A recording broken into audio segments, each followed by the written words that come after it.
Bloom from Block Club, who has been working on this investigation into the city's rat problem. Mina, glad to have you with us. Thank you so much for having me. So tell us a little bit more about this investigation and more specifically about how these companies are evading paying millions in dollars of fees for rats. Yeah, so we wrote a pretty comprehensive story, I would say, about rat complaints and rat abatement in Chicago. And we basically found that rat complaints are way up since the beginning of the pandemic, and that the city is really struggling to keep up with this surge. The infrastructure that we have in place just really isn't working. The city department that handles complaints is short-staffed, down by a quarter, I believe. Sometimes days late in responding to complaints. There's also loopholes that allow for construction before rat complaints are addressed. And the enforcement, like you mentioned, the enforcement the city is doing is frankly useless. Yeah.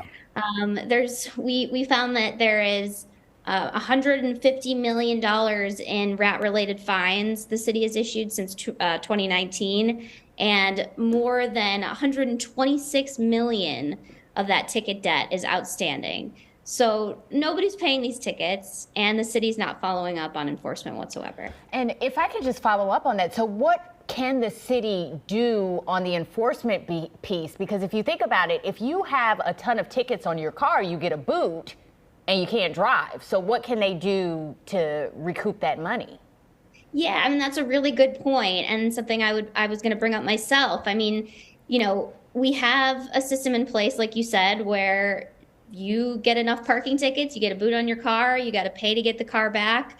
That's pretty good incentive to pay your tickets. We don't have anything like that for rat-related fines. And, I don't have the answer, but I think it's a question that we've been asking the city, and we hope that the city really takes seriously, because, right now, if you are not keeping up with your dumpsters, if you're not keeping up with your property and it's leading to rat infestations, you can just, get away with it, essentially. You don't have to pay the tickets. And so I think, we're going to be looking to the city to really answer that question. Mina, were you able to uncover any area of the country that has an overall rat issue where their methods have been more effective than like the cats that we have out to get the rats, or the traps that we have out to get the rats?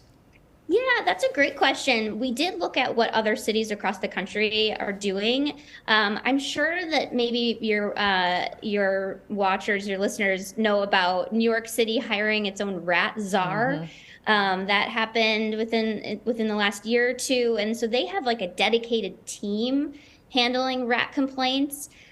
They've seen a lot of success with getting garbage off their streets and really focusing their efforts on rat on these methods to drive away rats, essentially.